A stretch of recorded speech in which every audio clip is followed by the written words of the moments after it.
Ce poème de Jean Anouilh s'appelle Le Rat. Alors, c'est une allégorie. Hein.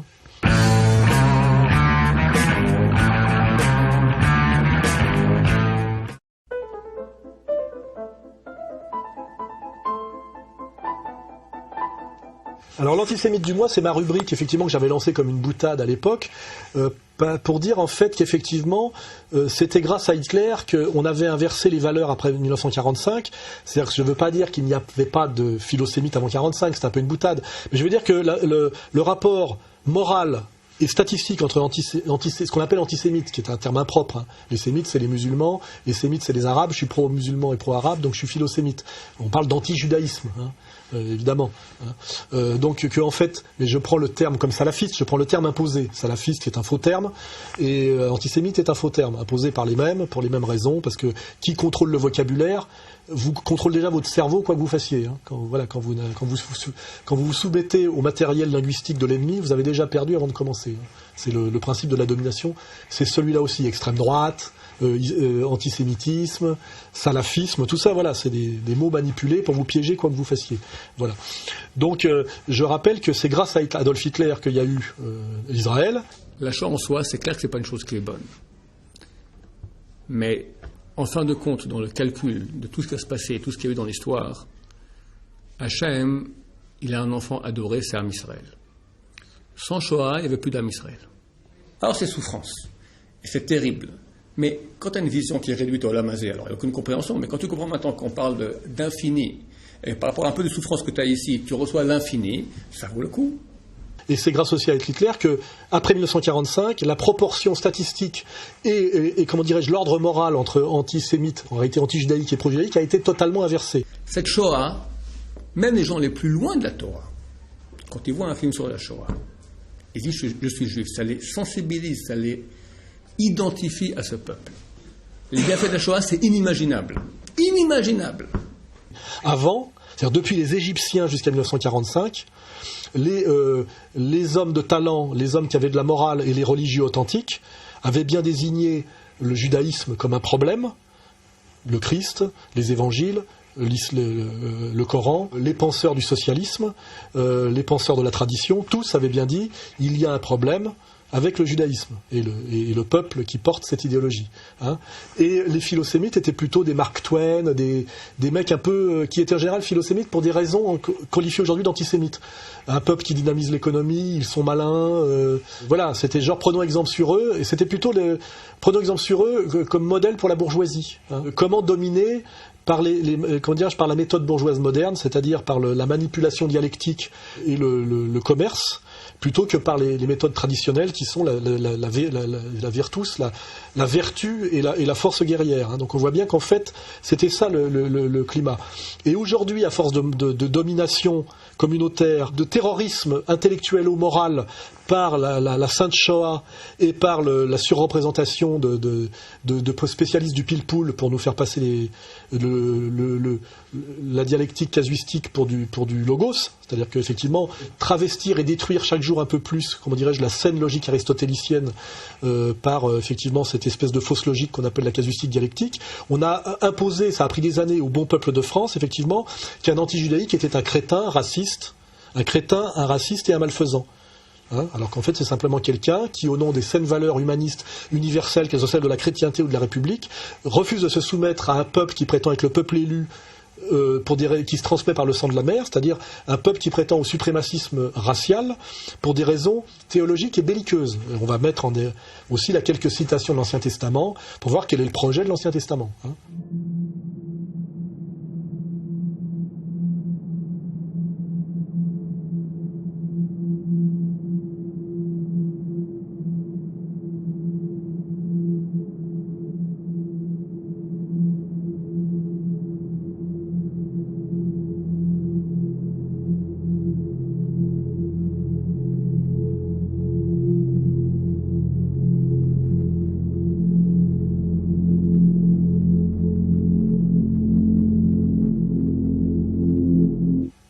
Le projet de l'Ancien Testament, c'est le projet des chrétiens sionistes et le projet des néo-conservateurs américains. C'est un projet hostile à ceux qui n'en sont pas. C'est un projet de domination mondiale, de soumission par la violence, c'est un projet de purification ethnique. Il suffit de lire l'Ancien Testament, et il suffit après d'en écouter le commentaire du Christ à travers les évangiles, et le commentaire du prophète en lisant le Coran. Et pas trop les hadiths, parce que les hadiths, il y a tout et n'importe quoi dedans. Le Coran, hein, c'est mieux. Là, il n'y a pas de discussion possible. Et on voit que finalement, on est dans un monde d'inversion totale des valeurs en ce moment, et que je le démontre chaque fois un peu plus par cette rubrique que j'ai fait aujourd'hui comme un pied de nez, mais je continue parce qu'il y a de la demande. Donc aujourd'hui, l'antisémite du mois, je vais vous en servir plusieurs, parce qu'il y en a tellement que je ne peux pas vous en citer qu'un à chaque fois, parce que je pense que je ne vivrai pas assez longtemps pour tous vous les citer. Je vais en prendre quelques-uns, là, aujourd'hui. Alors je les choisis toujours, jamais chez des dingues et chez des mecs d'extrême droite. Hein. Je les choisis toujours chez des types qui sont des gloires du génie français, souvent de gauche, considérés comme de très grands talents, etc. C'est pour vous montrer l'écart abyssal entre le mensonge officiel aujourd'hui et la réalité, tout simplement, artistico-intellectuelle. Voilà. Alors aujourd'hui, je vais vous servir comme antisémite carabiné Napoléon Ier, empereur de tous les Français, dont les cendres sont aux Invalides. Je vais vous citer Victor Hugo, alors Victor Hugo, j'en ai des tonnes, mais je vais en citer qu'une parce que j'attends que les gens me fassent chier pour en resservir à chaque fois un peu plus. Donc c'est le piège que je tends aux crétins, c'est essayer de m'emmerder sur l'antisémitisme de Victor Hugo. J'ai du stock parce que on me fournit du matériel. Hein. Il y a quand même des érudits en France qui sortent de leur trou en ce moment, qui ont un petit peu de courage. Donc je vais vous citer Victor Hugo. Enterré, je vous le rappelle, il est au Panthéon, je crois. Victor Hugo, oui. Oui, il est au Panthéon avec Voltaire. Donc là c'est pareil, je demande à M. Prasquier qu'est-ce qu'il attend pour demander qu'on sorte Voltaire du Panthéon, parce que c'est un antisémite carabiné, Voltaire. C'est du niveau de bagatelle pour un massacre, les textes antisémites de Voltaire. Et puis il y en a un paquet. Voilà. Et puis maintenant, qu'est-ce qu'il attend aussi pour exiger, au nom de la lutte contre l'antisémitisme et la défense de la France éternelle qu'il incarne parfaitement, parce que je crois qu'il est arrivé de Pologne il y a assez récemment, par rapport à la France qui, je rappelle, existe depuis le baptême de Clovis. C'est la plus vieille nation du monde au sens moderne du terme. Donc qu'est-ce qu'il attend pour exiger qu'on sorte les cendres de Victor Hugo également du Panthéon avec celles de Voltaire? Mais je vais vous citer aussi des auteurs qui aiment bien les gens de gauche, ou les gens se réclamant du génie littéraire du XXe siècle. Je vais vous citer Blaise Cendrars, je vais vous citer Georges Bernanos, dont La Grande Peur des Bien-Pensants, dans sa réédition de poche, est préfacé par Bernard Franck et Elie Wiesel, pour vous dire que comme on peut rigoler. Je vais vous citer Marcel Jouandeau, catholique homosexuel de grand talent, et Jean Anouilh, dont récemment, Alain Resnais, qui s'est fait bien voir pour l'éternité en réalisant un très beau documentaire qui s'appelle Nuit et brouillard, dont on remettra le lien, parce que je vous signale aujourd'hui que compte tenu de l'évolution et de la mythification de ce qu'on appelle la Shoah, si vous regardez aujourd'hui Nuit et brouillard, ça sera considéré comme un documentaire révisionniste. Chaque camp réserve des surprises, un orchestre symphonique, un zoo, des serres où Himmler entretient des plantes fragiles. Le chêne de Goethe à Buchenwald, on a construit le camp autour, mais on a respecté le chêne. Un orphelinat éphémère, constamment renouvelé. Un bloc des Invalides. Quand le film a été terminé, Anatole Dauman l'a vu au laboratoire avec moi. Il m'a dit je suis très content d'avoir produit ce film, mais il y a une chose que je peux vous garantir, Alain, c'est qu'il ne sortira jamais dans une salle. À cause de parce que c'est le sujet, et puis je crois qu'il a dit trop de violence quand même. Alain Resnais vient de faire réaliser un dernier film qui reprend, je crois, qui s'appuie sur l'œuvre de Jean Anouilh ou sur une œuvre de Jean Anouilh. Et puis un film qui nous fait découvrir à nouveau l'originalité et l'inventivité du cinéaste Alain Resnais. À 90 ans, il signe un long métrage entre théâtre et cinéma intitulé « Vous n'avez encore rien vu ». Ses acteurs fétiches, Pierre Arditi, Sabine Azéma, Lambert Wilson, se retrouvent pour interpréter un texte de Jean Anouilh, Eurydice. Eurydice, jeune, Eurydice légère, Eurydice souriante. Jean Anouilh, écrivain de théâtre fantasque et génial, très très respecté. Lui aussi d'ailleurs, un pied en France, un pied en Suisse, né en 1910 et mort en 1987, qui a connu Cocteau. Enfin, je veux dire, type inattaquable, très respecté, lié à Louis Jouvet, enfin un grand maître de la création théâtrale française qui court des années 30 jusqu'aux années 80. Voilà. Donc, après avoir fait cette longue introduction, je vais citer Napoléon Bonaparte. Donc c'est aux séance du Conseil d'État du 30 avril 1806. J'y vais. La législation est un bouclier que le gouvernement doit porter partout où la prospérité publique est attaquée. Le gouvernement français ne peut voir avec indifférence une nation avilie, dégradée, capable de toutes les bassesses, posséder exclusivement les deux beaux départements de l'ancienne Alsace. Il faut considérer les Juifs comme nation et non comme secte. C'est une nation dans la nation. Je voudrais leur ôter, au moins pendant un temps déterminé, le droit de prendre des hypothèques, car il est trop humiliant pour la nation française de se trouver à la merci de la nation la plus vile. Des villages entiers ont été expropriés par les Juifs, ils ont remplacé la féodalité, ce sont de véritables nuées de corbeaux. On envoyait au combat d'Ulm qui étaient accourus de Strasbourg pour acheter des maraudeurs ce qu'ils avaient pillé. Il faut prévenir par des mesures légales l'arbitraire dont on se verrait obligé d'user envers les Juifs. Ils risqueraient d'être massacrés un jour par les chrétiens d'Alsace, comme ils ont été si souvent et presque toujours par leur faute. Les Juifs ne sont pas dans la même catégorie que les protestants et les catholiques. Il faut les juger d'après le droit politique et non d'après le droit civil, puisqu'ils ne sont pas citoyens. C'est en 1806, ça. Il serait dangereux de laisser tomber les clés de la France, Strasbourg et l'Alsace, entre les mains d'une population d'espions qui ne sont point attachés au pays. Les Juifs autrefois ne pouvaient pas même coucher à Strasbourg. Il conviendrait peut-être de statuer aujourd'hui qu'il ne pourra pas y avoir plus de 50 000 Juifs dans le Haut et le Bas-Rhin. L'excédent de cette population se répandrait à son gré dans le reste de la France. Je vous rappelle que M. Payon, ministre de l'Éducation nationale et champion de la laïcité, provient de la haute bourgeoisie juive de strasbourgeoise dont parle en ce moment Napoléon Ier.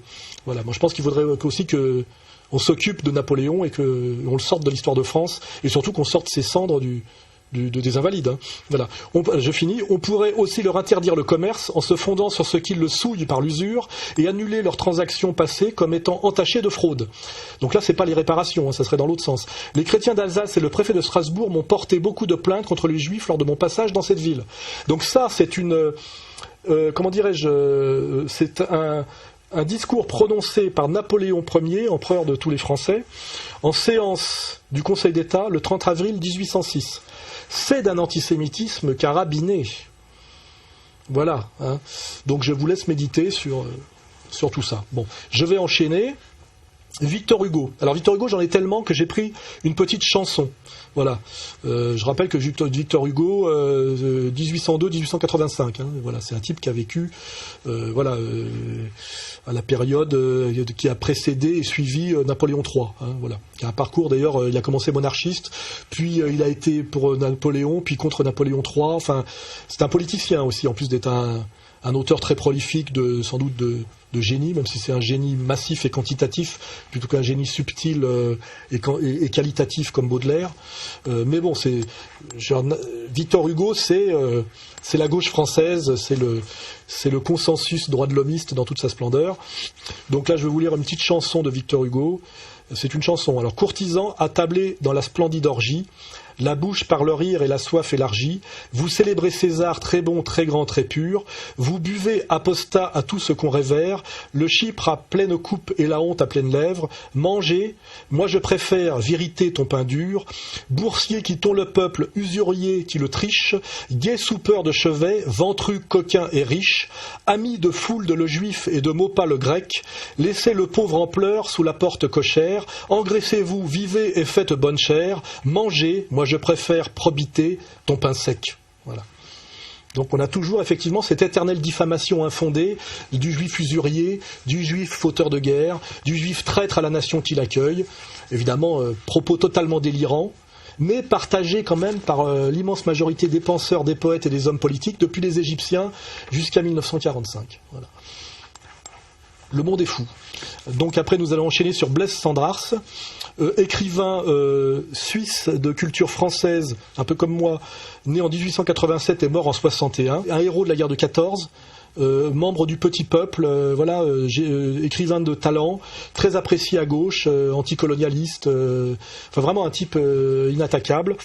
Et là, je vais vous lire un extrait d'un de ses plus grands romans de 1926 qui s'appelle Moravagine, très grand succès de Libérie à l'époque. Donc là, c'est pour vous aussi vous situer le climat des années 30 et pourquoi il a vraiment fallu que Hitler soit le problème et que nous fassions tous la guerre à Hitler, effectivement, qui avait un projet pas très sympathique pour nous, pour effectivement produire une réconciliation nationale contre cet islamiste de l'époque, parce qu'effectivement, le climat des années 30 était quand même pas très favorable à une certaine communauté dominante, à qui on reprochait pas mal de choses à l'époque. Voilà.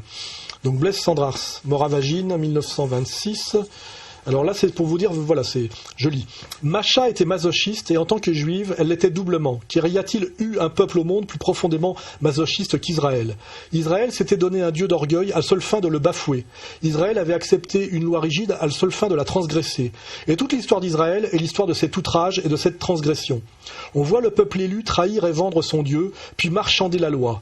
Et l'on entend les menaces et les malédictions tomber du ciel, les coups pleuvent, les calamités s'abattent. Israël souffre, pleure, gémit, se plaint en exil et se lamente en captivité.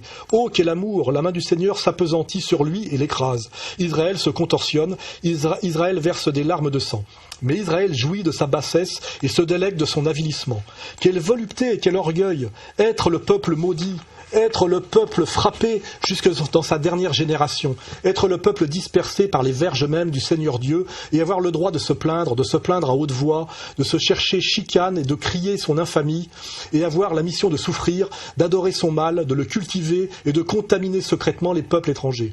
Cette perversité et ce raffinement de toute une nation expliquent la grande diffusion des Juifs et leur étrange fortune dans le monde, bien que leur action soit partout délétère. Les Juifs seuls ont atteint cet extrême déclassement social auquel tendent aujourd'hui toutes les sociétés civilisées et qui n'est que le développement logique des principes masochistes de leur vie morale. Tout le mouvement révolutionnaire moderne est entre les mains des Juifs. C'est un mouvement masochiste juif, un mouvement désespéré, sans autre issue que la destruction et la mort, car telle est la loi du Dieu de vengeance, du Dieu de Kourou, de Jéhovah le masochiste. Alors ça, vous voyez, c'est Moravagine 1926, Blaise Cendrars, vous voyez, qui n'est pas un auteur d'extrême droite. Et c'est le climat des années 30, vous voyez. Hein, c'est pour ça qu'il a fallu que l'islamisme radical hitlérien vienne pour faire l'union sacrée, pour éviter que finalement certains responsables de certains problèmes se retrouvent face à leurs responsabilités, face à un peuple légitimement en colère. Voilà. Alors là, je veux maintenant passer à un autre auteur, qui est Georges Bernanos, grand auteur catholique, dont je rappelle que l'adaptation d'un de ses romans, qui est Sous le soleil de Satan, a eu la Palme d'Or à Cannes, grâce à la mise en scène du très bon réalisateur français Maurice Pialat.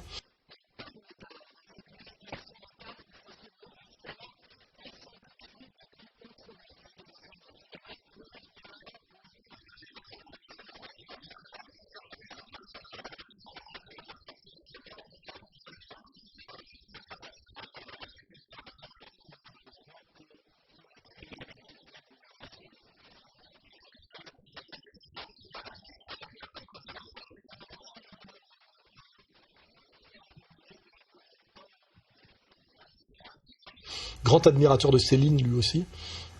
Donc là, et c'est pour vous dire aussi que c'est écrit dans La Grande Peur des Bien-Pensants, publié chez Grasset en 1931.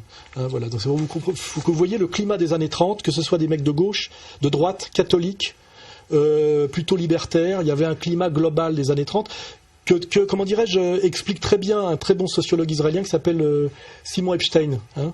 Voilà, il faut lire les livres de Simon Epstein pour comprendre ce climat des années 30 qu'on nous cache aujourd'hui, qui explique Déa, Doriot, voilà, qui explique des tas de choses. Hein. Donc je vais vous lire Georges Bernanos, c'est un peu long. La conquête juive, un petit nombre d'étrangers, d'une activité convulsive, tenus des siècles à l'écart de la vie nationale, jetés brusquement dans une société au cadre rompu, appauvrie par la guerre, s'emparent comme à l'improviste des sources mêmes de l'argent, puis organisent aussitôt leur conquête, patiemment, silencieusement, avec un sens merveilleux de l'homme moderne, de ses préjugés, de ses tares, de ses immenses et débiles espoirs. Devenus maîtres de l'or, ils s'assurent bientôt qu'en pleine démocratie égalitaire, ils peuvent être du même coup maîtres de l'opinion, c'est-à-dire des mœurs. À la bourgeoisie libérale que la vanité rend féroce, ils effaceraient volontiers d'un trait toute l'histoire de France pour rien, pour le simple plaisir de venger les vieilles rancunes des grosses bedaines opulentes du tiers-état. Les Juifs donnent des chefs, s'imposent par leurs vices même qui les ont perdus tant de fois jadis, la frénésie de paraître, l'impudence, la cruauté du satrape. Dès la moitié du XXe siècle, aux premières places de l'administration, de la banque, de la magistrature, des chemins de fer ou des mines, partout enfin l'héritier du grand bourgeois, le polytechnicien à binocle, s'habitue à trouver ces bons hommes étranges qui parlent avec leurs mains comme des singes, traînent nonchalamment sur les colonnes de chiffres et les cotes un regard de biche en amour auquel pourtant rien n'échappe, si différents du papa bonnetier ou notaire, et comme tombés d'une autre planète avec leurs poils noirs, les traits ciselés par l'angoisse millénaire, le prurit sauvage d'une moelle usée depuis le règne de Salomon, prodigué dans tous les lits de l'impudique Asie. Aux fils d'avares, élevés dans le mépris du passé, l'indifférence profonde de la tradition de leur propre race, les maîtres étrangers apportent une mystique nouvelle, admirablement accordée à celle du progrès, au moderne messianisme qui n'attend que de l'homme la révélation du Dieu futur. Dans ce paradis d'ingénieurs, nus et lisses comme un laboratoire, l'imagination juive était seule capable de faire jaillir ces fleurs monstrueuses, carnassières, sur lesquelles se roulait si comiquement le vieux Renan rose et dodu, toutes griffes dehors avec un grognement de terreur et de plaisir, tel un gros chat ivre de Valériane. Mais les temps héroïques de la conquête juive, dont Drummond s'est fait l'historien, sont à présent révolus. L'investissement de la monarchie de Juillet, du Second Empire, le long patriarcat des Rothschild, la presse à l'encan, l'assaut donné au boulevard, au Grand Cercle, au Faubourg Saint-Honoré, le fanion du baron Hirsch sur la redoute du Jockey Club, la curée du titre et des blasons, puis ces grandes orgies rituelles où la race prophétique augurale rejette tous ses gains sur le tapis, court de nouveau sa chance, qui tout double, dans un véritable spasme collectif. Panama, l'affaire Dreyfus, pas l'image des ventrées futures, Bela Kun en Hongrie, Bronstein, dit Trotsky à Moscou. Cette guerre-là n'était encore qu'un jeu d'enfant. On verra bien autre chose lorsque la minuscule bête juive ayant fini de mâcher le bulbe du géant américain, le monstre inconscient se jettera sur le colosse russe, également vidé de sa cervelle.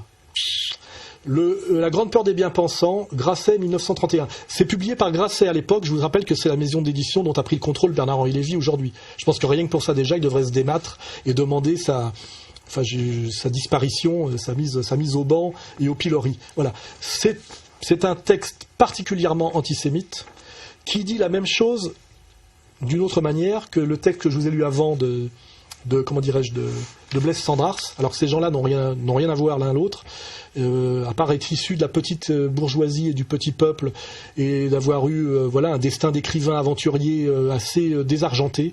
Ce sont des gens qui ne se sont visiblement jamais vendus comme certains se sont vendus à l'argent, et qui disent à peu près, ce qui est assez angoissant, la même chose. Voilà. Et la même chose qui résonne à nos oreilles comme quelque chose d'assez contemporain et d'assez récurrent. C'est ça qui est assez inquiétant. Alors maintenant, je vais aller encore un cran au-dessus, en vous citant Marcel Jouandeau, écrivain catholique et homosexuel revendiqué. Donc là, c'est pour les gays, n'est-ce pas ? Et qui a publié en 1936, c'est-à-dire un an avant Bagatelle pour un massacre, un livre au titre éloquent qui s'appelle Le Péril juif. Voilà. Alors le bouquin circule sur Internet, et alors j'ai regardé sur Wikipédia, on prétend que c'est un accident dans sa vie d'écrivain, mais qu'il s'est repenti et que c'était un dérapage sans conséquence. C'est évidemment un mensonge, puisqu'il a ajouté, avant de mourir, il est mort en 1979, un addendum, je crois qu'il a appelé Ultima Verba, pour bien dire effectivement ce que je vais vous lire. J'ai bien recommandé de ne diffuser cet ultima verba que longtemps après ma mort. Dans mon petit cimetière, je suis maintenant à l'abri de la loi Marchandeau, de la LICA, qui est devenue depuis la LICRA, et des tueurs des services secrets israéliens. Mais vous, Français d'aujourd'hui, vos jours sont comptés. Ces jours français s'amenuisent constamment. Bientôt ce pays qui est le mien, qui fut le vôtre, entrera dans le club du tiers-monde. C'est une question de temps, c'est une question de juifs ou pas. Pensez à vous défendre par tous les moyens contre ceux qui œuvrent à vous détruire par leur racisme exagéré, leur rêve démoniaque de domination mondiale, et surtout, n'oubliez jamais que leur puissance n'existe que par notre bassesse et notre lâcheté.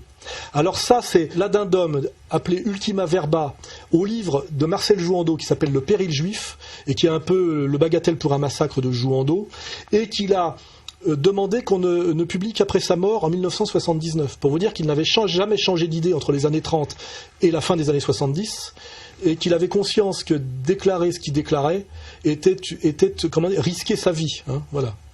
Et je suis bien placé pour le savoir que cet écrivain de renom et de grand talent, catholique et homosexuel militant, était tout sauf un taré et un délirant. Hein, voilà. C'est un auteur très respecté et qui n'est pas du tout considéré comme un taré d'extrême droite. Hein. C'est pour cela que je vous resitue la réalité par rapport aux catégories qu'on nous vend aujourd'hui. Voilà. Alors après, comme je vais finir sur une apothéose, je vais vous lire un poème de Jean Anouilh, dont je n'ai pas la date, qui à mon avis, compte tenu de son contenu, doit dater du début du moment de la défaite française et du début de l'occupation. Ce poème de Jean Anouilh s'appelle Le Rat. Alors, c'est une allégorie, hein, une sorte de fable de La Fontaine. Un rat sortait de l'opéra, plastron blanc et cravate noire. C'était un rat dont tout Paris savait l'histoire. On disait que pendant l'occupation des chats, il avait stocké du gruyère. Il était décoré pourtant de mine fière, mais de cette fierté incertaine des rats. Il est rare que ces gens-là aient la conscience tranquille. Portant beau, poils lustrés et ras ongles faits par les manucures, costume du meilleur tailleur, dès qu'il sort de l'égout et se fait place en ville, un rat à voiture et chauffeur, chevalière d'or, jolie fille. Cette race toujours inquiète a besoin pour se rassurer de s'entourer de beaux objets, l'illusionnant sur sa puissance. C'est un défaut qui tient au manque de naissance. Le chauffeur de mon rat, un gros chien du pays, décoré d'ailleurs, lui aussi, pour avoir combattu les chats héréditaires lors de la précédente guerre, acceptait ses hauteurs sans lui montrer les dents, tant le précise de l'argent est, hélas, puissant chez les bêtes. C'est un rat, disait-il, mais c'est un rat honnête, il en est. Et la preuve est qu'il est décoré. Ah mon Dieu, que les chiens sont bêtes. Pauvres niais abusés lisant journaux de rats, qui ne sauront jamais ce que rat dira. Ce soir-là, saluant son maître à la portière, le chien ravi lui fit le salut militaire. Il exultait. La vie lui paraissait plus belle. Il dit « Monsieur, c'est la nouvelle que pendant que monsieur écoutait l'opéra, a donné la radio ?» « Qu'importe, dit le rat lassé, montant dans son automobile. Laissons la radio à un peuple imbécile, j'ai mes informateurs. Quoi, monsieur ne sait pas? Je crois, monsieur, qu'il faut tous deux qu'on s'y remette, si on veut faire place nette. La radio nous annonce une invasion des chats. Il va falloir tuer tout chat. Il prononçait à l'Auvergnate étant chien de Clermont-Ferrand. Le rat, entendant ces mots, bondit soudain des quatre pattes, laissant l'engin de luxe aux portes nickelées, dépouillant son plastron, sa pelisse fourrée, jetant sa canne et son chapeau ras nu en poil de rat. Comme au jour de naissance, le rat ne fit qu'un bond jusqu'à l'égout voisin, d'où il cria au sot. Apprenez, sotte engeance, que la race des rats a bien d'autres desseins. Un rat gras à New York vaut un rat gras à Vienne ou à Paris. Courage, mon ami, défendez le pays. Et lorsque nous aurons enfin vaincu la race des félins, informez-moi que je revienne. Donc là, je ne sais pas si vous avez bien compris, mais c'est pas particulièrement un poème philosémite, et ça explique peut-être certaines histoires que certains ont vues de gens passés en zone sud, et qui expliquent d'ailleurs aujourd'hui que le festival de Cannes soit à Cannes, puisqu'ils étaient tous à peu près planqués dans les hôtels de Cannes. Et il faut savoir que le début du travail de Jean Moulin, qui était galeriste d'art, était d'amener aux riches juifs producteurs de cinéma et mondains parisiens qui s'étaient réfugiés dans les hôtels en zone sud, dans les palaces de Cannes, c'était de leur ramener leurs tableaux de maître pour qu'ils puissent les accrocher dans leur suite. C'est comme ça qu'a commencé l'activité nord-sud de Jean Moulin. Voilà, c'est pour vous citer un peu le climat de l'époque. Donc voilà, Jean Anouilh nous débite là, à mon avis, si on comprend le poème, c'est un poème qui doit dater de 39-40. Jean Anouilh nous écrit là un poème d'un antisémitisme carabiné. Et donc là, je demande au monde du cinéma qui s'est énervé contre Lars von Trier, qui demande qu'on retire de l'affiche le dernier film d'Alain Resnais, qui effectivement s'appuie sur l'œuvre de Jean Anouilh. Jean Anouilh, un antisémite carabiné, quand il avait effectivement la possibilité de le faire, puisque ça doit être au moment, à mon avis, où Pétain est arrivé au pouvoir, grâce d'ailleurs mis au pouvoir par un vote de la Chambre globalement issu du Front populaire, et comme le dit Jean Epstein, par une coalition de patriotes français de gauche et de droite, de maurassiens et de socialo-communistes, qui n'étaient pas tombés dans la mascarade, ou qui avaient vu la mascarade du Front populaire de Léon Blum, qui était un peu le Mélenchon de l'époque. Enfin voilà, je vous situe le climat. Donc il faudrait aussi que M. Prasquier se hâte demander qu'on retire le dernier film de Alain Resnais de l'affiche, et qui demande des comptes à Alain Resnais pour aimer autant Jean Anouilh, qui, quand effectivement le pouvoir pétainiste lui permettait d'exprimer sa pensée profonde, nous pondait un poème sur le juif éternel qu'il appelle le rat, d'un antisémitisme carabiné, mais qui rejoint dans sa vision des choses exactement la même vision que celle de Blaise Cendrars, qui n'est pas tout à fait de sa catégorie, et de celle de Bernanos, qui n'est pas non plus de sa catégorie, et qui rejoint aussi la vision aussi de l'empereur Napoléon Ier, qui n'est pas non plus du même monde. C'est-à-dire que là, il y a quand même, je dirais, il y a consensus. Hein, voilà, ce qui est un peu inquiétant et troublant, et je laisse chacun méditer sur ces lectures sur lesquelles je ne prends pas parti. Moi, je suis simplement quelqu'un qui a, je dirais, simplement le courage de son érudition, c'est tout. Voilà.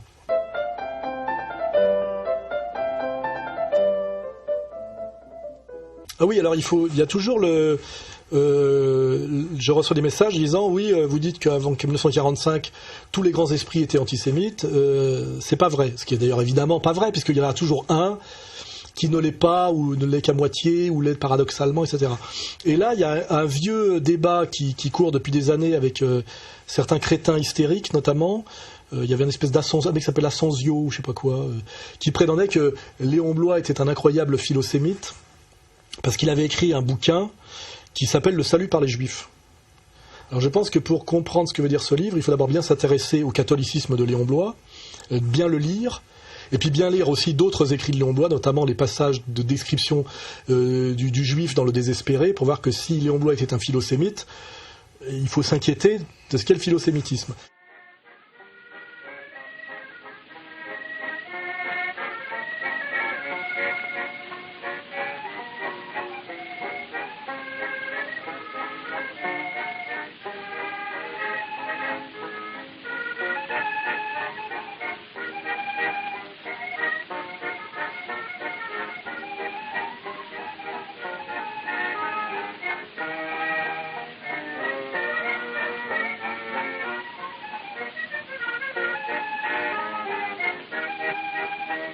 Mais maintenant, je vais creuser. Léon Bloy, qui est un être subtil, compliqué, extrémiste et passionnant, catholique, mais catholique des catacombes, hein, catholique mystique intégral, a écrit le salut par les Juifs pour attaquer, ce qui est assez étrange, l'antisémitisme de Drummond, qui a écrit à l'époque un énorme succès qui lui a valu d'ailleurs d'être élu député d'Alger au moment du décret Crémieux. C'est marrant de voir, quand on fait de l'histoire, comme tout s'articule, qu'on est porté à la députation Drummond, auteur de La France juive, au moment où, quelques années après l'application du décret Crémieux en Algérie, ça devrait nous donner, ça serait plutôt à Zemmour de commenter. Voilà. Enfin, donc, il y avait ce livre qui est un best-seller, qui s'appelle La France juive de Drummond, qui, je rappelle, vient de la gauche. On nous fait toujours croire que les antisémites sont des mecs d'extrême droite délirants. Drummond est un type qui vient de la gauche, qui, comme Bernanos, fait l'apologie a démarré dans la Commune de Paris, je crois, hein, Drummond. Commune de Paris, hein, voilà, c'est vraiment la gauche, puis la vraie gauche. Hein. Drummond écrit ce livre best-seller français qui s'appelle La France juive, où il montre le lent processus, comme avait fait Toussenel avant lui, de prise de pouvoir économique, puis politique sur la France de la communauté organisée, dont Rothschild est le symbole. Hein. Voilà, ce qui fait un gros livre très épais, qui est finalement de la sociologie et de l'histoire de la France de l'époque. Hein. Voilà. Et bizarrement, Léon Bloy a écrit un livre contre Drummond qui s'appelle Le salut par les Juifs. Et en fait, la thèse de Bloy, il dit finalement, il dit à Drummond, vous êtes jaloux des Juifs, car vous êtes des bourgeois, parce que vous reprochez aux Juifs de faire de l'argent à votre place. Or, faire de l'argent, c'est être damné par le Christ. Et donc, un bon catholique doit vivre en dehors de l'argent, qui est la damnation. Ça commence par le protestantisme et ça finit par la damnation. Et là, on est sur la sensibilité de Bernanos, sur la contradiction qu'il y a entre être un bourgeois et être un catholique. Un bourgeois catholique est forcément un être intrinsèquement en souffrance. On le voit très fortement chez Bernanos, un peu moins chez Mauriac. On peut être un protestant capitaliste, un protestant bourgeois. On ne peut pas être un catholique capitaliste, un catholique bourgeois. C'est une souffrance, et c'est ça qu'exprime l'œuvre de Bernanos. Et finalement, Bloy, en plus extrême, est là-dessus. Il dit finalement, vous, Drummond, reprochez aux Juifs de faire de l'argent à votre place. Et finalement, vous êtes un bourgeois, et le bourgeois est un juif de synthèse, jaloux des Juifs. Car finalement, le bourgeois fait de l'argent comme les Juifs, est un type qui a trahi le catholicisme et qui a trahi les évangiles, et qui finalement est antisémite pour des raisons de concurrence alors que finalement, en valeur absolue, ils ont les mêmes valeurs. Et cette analyse est parfaitement vraie. Un juif est un bourgeois, un bourgeois est un juif de synthèse, et tout régime bourgeois, comme l'explique très bien d'ailleurs Karl Marx dans La question juive, a pour vocation historiquement à terme de mettre au sommet de sa pyramide de domination les juifs, puisque ce sont des super bourgeois qui, en plus d'être des bourgeois au niveau de leur pratique, sont des bourgeois avec une théologie et une eschatologie, alors que les autres sont des individus ou qui n'ont au mieux qu'une vision de classe. C'est-à-dire que finalement, l'efficacité commerçante et bancaire des juifs est infiniment supérieure à celle du bourgeois, puisque le bourgeois n'est que bourgeois, alors que l'autre est un bourgeois mystique. Vous voyez ? Et c'est ça, et c'est en s'appuyant sur cette vision-là que Léon Bloy reproche finalement à l'antisémitisme de Drummond d'être un antisémitisme bourgeois, et finalement il dit vous ne comprenez pas, vous les bourgeois, que les juifs sont sur terre pour être, et comme le dit très bien d'ailleurs Sandrars dans Moravagine, ils sont là pour porter sur eux la laideur du monde et la laideur de l'usure, la laideur de l'argent, pour nous permettre à nous, catholiques, d'être sauvés, c'est-à-dire d'accéder au royaume de Dieu. Et il dit bien, c'est sa métaphore, le livre est confus, et un peu délirant comme l'est souvent Bloy, mais il dit finalement, le peuple juif à travers l'histoire, c'est la croix sur laquelle le Christ est cloué. Il faut la croix pour que le Christ soit en croix. Et ça veut dire que c'est grâce, le salut par les juifs, ça veut dire, si on fait une analyse fine et conceptuelle de ce qu'a voulu dire Bloy dans cette espèce de semi-délire anti-Drummond, c'est que finalement, c'est grâce aux Juifs que nous serons sauvés, car les Juifs, comme dans un précipité chimique, portent sur eux la laideur du monde, l'usure, le mensonge, la domination par le mensonge, et grâce, comme eux, si eux, sont dans la laideur de l'argent, nous pouvons nous être dans la pureté du catholicisme intégral. Et finalement, ils ont donc un destin historique positif, les Juifs, c'est d'être le peuple maudit. Voilà. Et c'est ça, donc le salut par les Juifs, de Bloy, ça veut dire ça. Ça veut dire, finalement, les Juifs sont là pour porter sur leur dos toute la laideur du monde et la bassesse du monde, pour que nous puissions échapper à la tentation bourgeoise et être intégralement catholiques ou musulmans quand on suit les préceptes de Cheikh Imam Hussein et être sauvés. Voilà. C'est exactement comme la prostituée qui se prostitue dans une ville pour que les hommes aillent à la prostitution, finalement sauve les épouses pour dévier la sexualité malsaine des épouses sur les prostituées. Vous voyez, c'est un peu cette idée-là. Et que des crétins pensent que c'est un livre philosémite prouve à quel point ils sont épais de pensée et grossiers. Comme le disait, je crois, un certain penseur, vous êtes malin, mais vous n'êtes pas intelligent. Et quand Céline, dans d'excellentes interviews d'après-guerre, où il était obligé d'en rabattre, parce qu'il avait failli être assassiné pour ses prises de position des années 30, a dit « Le problème du monde contemporain, c'est la lourdeur. » Il y a très peu de légèreté chez l'homme. Il est lourd. Et alors maintenant, il est extraordinaire de lourdeur. Depuis l'auto, l'alcool, l'ambition, la politique le rendent lourd, encore plus lourd. C'est ce qu'il est extrêmement lourd. Nous verrons peut-être un jour une révolte de l'esprit contre le poids. On est là face à cet éternel manque de finesse, d'une certaine idéologie, je dirais dominante, liée à la lourdeur, à la manque de finesse d'une certaine communauté dominante. Quand on est un peu fin, on est capable de produire l'analyse que je viens de produire sur le rapport entre Léon Bloy et Drummond, et que finalement l'antisémitisme de Bloy, dans le salut par les Juifs, est infiniment plus antisémite que celui de Drummond, puisque finalement Drummond valide par sa validation de la bourgeoisie, puisqu'il montre comment la bourgeoisie française est spoliée par les élites juives sur le terrain du monde bourgeois, sur le terrain de la rivalité commerçante et bancaire. Finalement, Drummond, malgré son antisémitisme, valide un certain nombre de catégories judéo-compatibles. Alors que dans le salut par les Juifs de Bloy, nous sommes là face à un antisémitisme intégral, c'est-à-dire qui est non seulement social, mais qui est théologique, et théologique radical, pas du catholicisme de Vatican II ou de je sais pas trop quel de je sais pas trop quel prélat catholique actuel, tous avec je dirais la soutane à mi-fesse.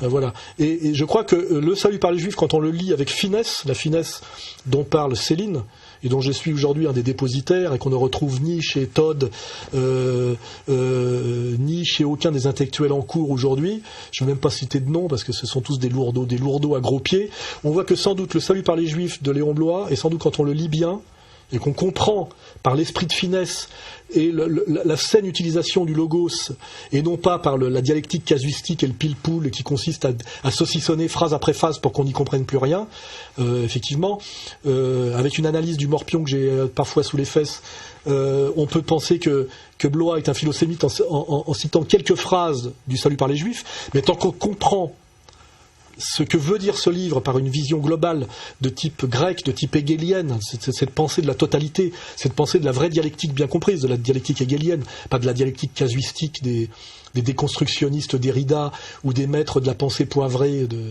je sais pas, sans doute aujourd'hui à la Ariel Wiesmann, que je croise régulièrement aujourd'hui, qui sort de ses cours du soir, lévinassiens. On comprend que le livre sans doute le plus antisémite qui ait jamais été écrit à l'époque moderne est sans doute Le Salut par les Juifs de Léon Bloy. Voilà. Donc c'était la réponse pour ceux qui me disaient est-ce que Léon Bloy est un philosémite? Oui, c'est un philosémite pour des raisons vertigineusement antisémites. Voilà. Je vais clore sur ce sujet.